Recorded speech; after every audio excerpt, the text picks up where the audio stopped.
Washington, House Democrats are including 4 weeks of paid family and medical leave in their version of the Build Back Better Act, as leaders negotiate their way to a vote on the spending and tax bill as well as a bipartisan infrastructure bill.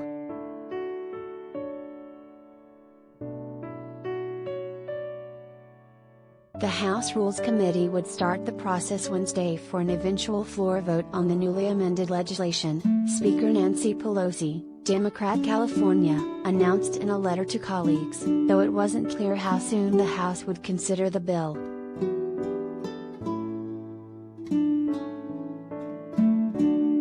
The policy would guarantee workers have at least 4 weeks of paid leave for illness, the birth of a new child, or to take care of a sick family member.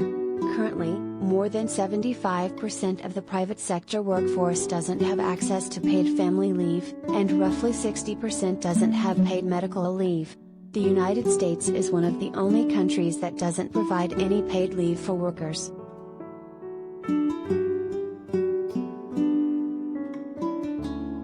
While House lawmakers are adding 4 weeks of paid leave to their bill, cut down from the original 12-week proposal, the policy is still on shaky ground, as it does not have the support of 50 senators. Senator Joe Manchin, D.W., Virginia, who has been in extensive negotiations over the plan as Democrats try to court his much-needed vote for the legislation, came out opposed to the policy late in negotiations last week, expressing concerns about the program's cost and the potential for fraud. He reiterated his opposition Wednesday, after the House announced it would be added into its bill.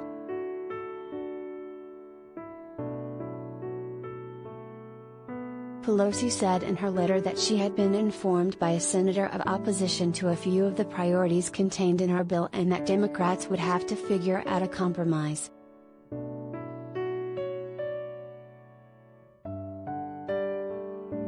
Still, Democrats seem to be overcoming some of the biggest obstacles to passing the Build Back Better legislation this week. On Tuesday, they reached a compromise on prescription drug price reform and finally started haggling over a tax deduction that many Democrats have clamored for, even though it overwhelmingly benefits the richest Americans, contrary to the party's general message on taxes.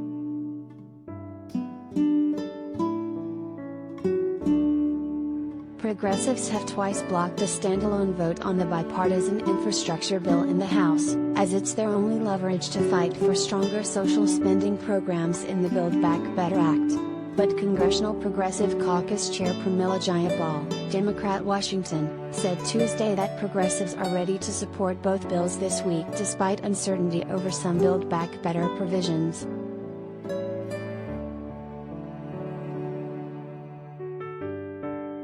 Paid leave was among their demands, championed by Rep. Rosa DeLauro, Democrat Connecticut, who has been advocating for a robust paid leave program for more than a decade. But it's not just progressives who have called for paid leave, the program has been broadly supported among the Democratic caucus. Manchin almost stands alone in blocking the policy from coming to fruition.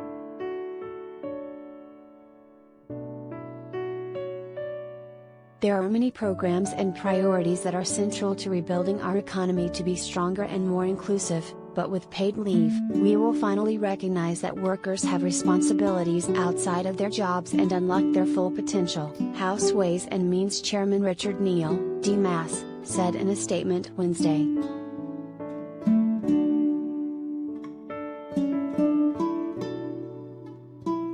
In the Senate, Kirsten Gillibrand, DNY, Patty Murray, Democrat Washington, and Elizabeth Warren, D.Mass., have been trying to find ways to win over Manchin on a paid leave program. But hashing out the policy hasn't been prioritized as much as other programs like child care, or even the most recent negotiations over prescription drug reform.